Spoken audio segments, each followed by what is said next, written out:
लपवायचा game आणि लग्नात सुरू झाला WWE। नवरीचे लोक वर्सेस नवरेचे लोक, लग्नातच लाईव्ह राडा। जूता छुपाईचा रिवाज पण इथे थेट हाणामारी। लग्नात डीजे कमी, आरडाओरडा जास्त।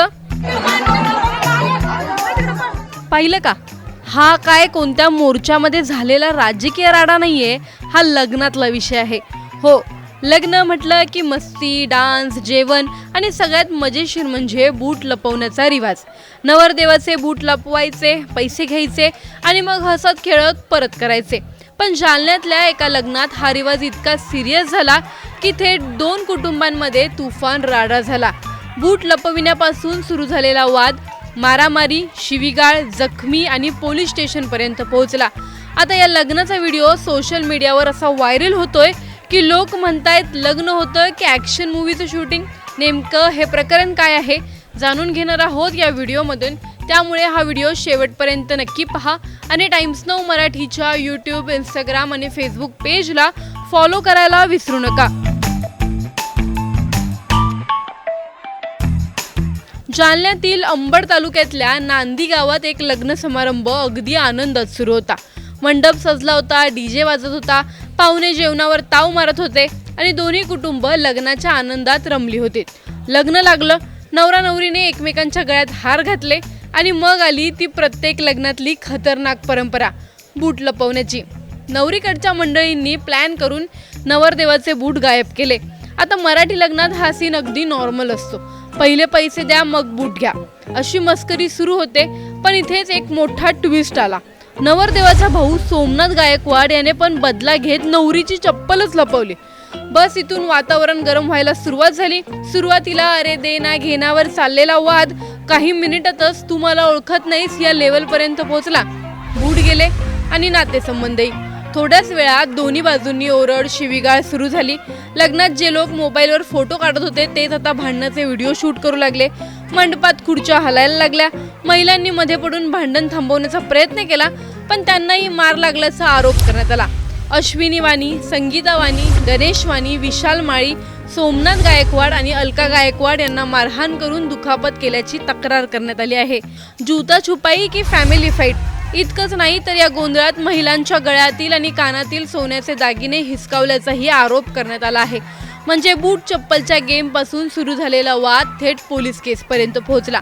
या प्रकरणी राधा गायकवाड, यशोदा गिरे, शोभा गिरे, दिनेश गोरे, लहू गिरे, शोभा गायकवाड आणि काही अनोळखी महिलांविरोधात अंबड पोलीस ठाण्यात गुन्हा दाखल करण्यात आला आहे।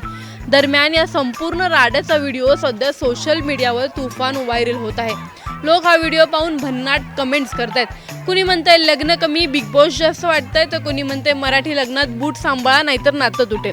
काही जण तर लग्नाचं निमंत्रण आलं की आता हेल्मेट घालून जावं लागेल असंही म्हणतायत। आता या घटनेनंतर अंबड तालुक्यात वेगवेगळ्या चर्चा रंगल्या आहेत, कारण ज्या रिवाजातून हशा व्हायला हवा होता तिथे पोलीस स्टेशन, जखमी आणि गुन्हे दाखल होण्याची वेळ आली।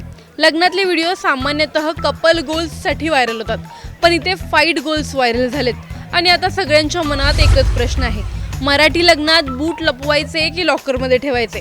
जूता छुपाई हा रिवाज आहे की रिस्क? पुढच्या लग्नात नवरदेवाने बूट घालायचे की थेट चप्पल? आणि सर्वात महत्त्वाचं म्हणजे लग्नात डीजे पेक्षा सिक्युरिटी गार्ड जास्त गरजेचे झालेत का? तुम्हाला या व्हिडिओबद्दल काय वाटतं आम्हाला कमेंटमध्ये नक्की कळवा। व्हिडिओ आवडल्यास लाईक व शेअर करायला विसरू नका। तसंच अशा नवनवीन अपडेट्ससाठी व माहितीपूर्ण व्हिडिओजसाठी टाइम्स नाऊ मराठीला नक्की फॉलो करा।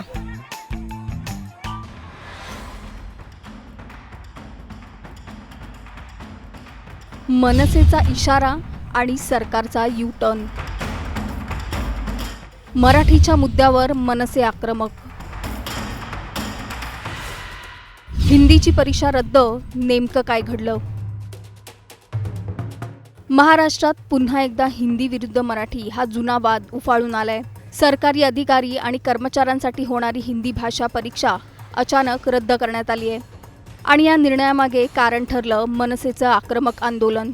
पण आता प्रश्न उपस्थित होतोय, मराठी राज्यात हिंदी भाषा परीक्षा खरंच आवश्यक होती का? सरकारने दबावाखाली हा निर्णय घेतला का? आणि प्रत्येक वेळी भाषा हा मुद्दा महाराष्ट्राच्या राजकारणात इतका संवेदनशील का ठरतोय? याचाच सविस्तर आढावा या व्हिडिओच्या माध्यमातून आपण घेणार आहोत. त्यासाठी हा व्हिडिओ शेवटपर्यंत पहा आणि टाइम्स नाऊ मराठीला लाईक, फॉलो आणि सबस्क्राईब करा.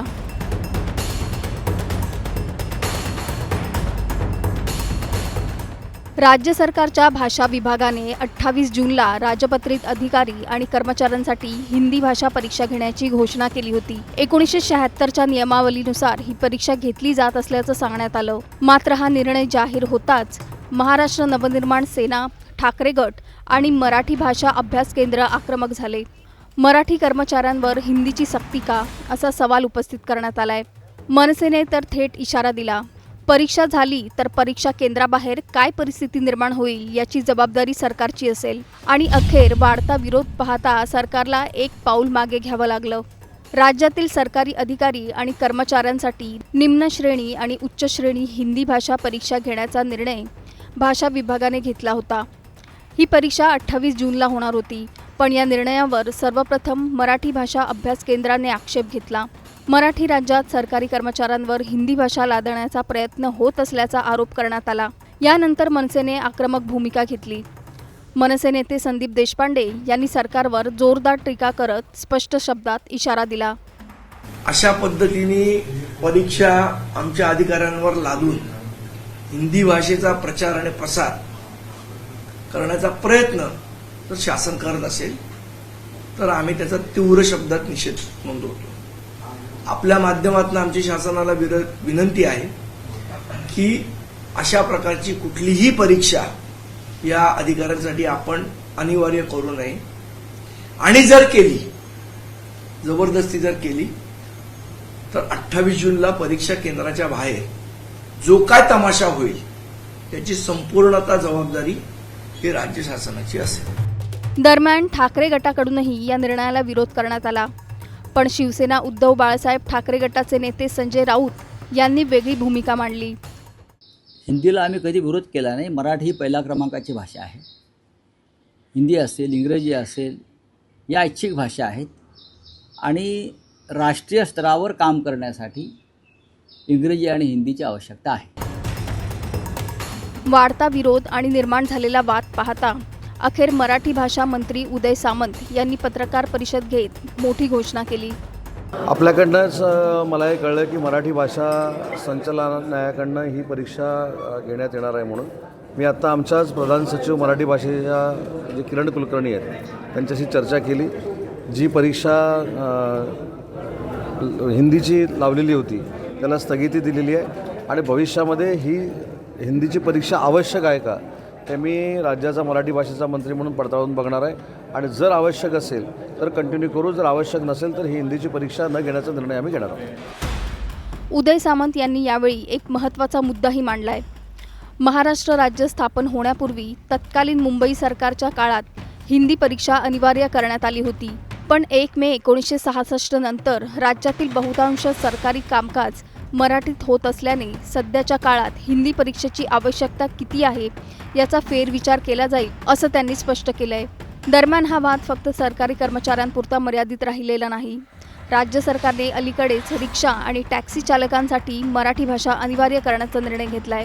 मराठी वाचता, लिहिता आणि बोलता येत असल्याचा पुरावा चालकांना द्यावा लागणार आहे, अन्यथा परमिट रद्द होण्याची शक्यता व्यक्त करण्यात आली आहे. यामुळे आता महाराष्ट्रात भाषा हा मुद्दा पुन्हा एकदा राजकीय केंद्रबिंदू बनताना दिसतोय. एकीकडे महाराष्ट्रात मराठी भाषेचा अभिमान आणि अस्मितेचा मुद्दा अधिक आक्रमक होताना दिसतोय, तर दुसरीकडे राष्ट्रीय स्तरावर काम करण्यासाठी हिंदी आणि इंग्रजीचं महत्त्वही नाकारता येत नाही.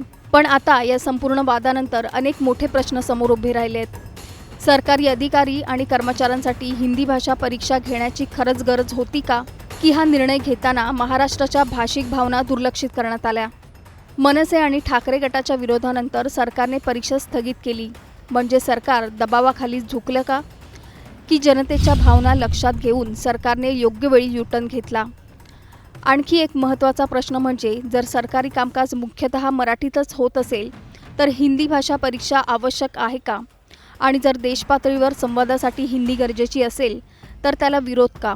दरम्यान रिक्षा टॅक्सी चालकांसाठी मराठी अनिवार्य करण्याचा निर्णय शाळांमधील भाषेचं धोरण आणि आता सरकारी कर्मचाऱ्यांसाठी हिंदी परीक्षा. या सगळ्यामुळे महाराष्ट्रात भाषा हा मुद्दा पुन्हा एकदा मोठा राजकीय आणि सामाजिक विषय बनताना दिसतोय. येत्या काळात महाराष्ट्रात हिंदी विरुद्ध मराठी हा संघर्ष आणखी तीव्र होणार का? आणि सर्वात महत्त्वाचं म्हणजे भाषेच्या नावाखाली राजकारण होतंय का? की खरंच मराठीच्या अस्तित्वासाठी ही लढाई लढली जाते? तुम्हाला काय वाटतं? सरकारी कर्मचाऱ्यांसाठी हिंदी भाषा परीक्षा असायला हवी होती का? मराठीला प्राधान्य देणं योग्य की बहुभाषिक धोरण काळाची गरज आहे? तुमचं मत आम्हाला कमेंट करून नक्की सांगा आणि अशाच महत्त्वाच्या अपडेटसाठी पाहत रहा टाइम्स नाऊ मराठी.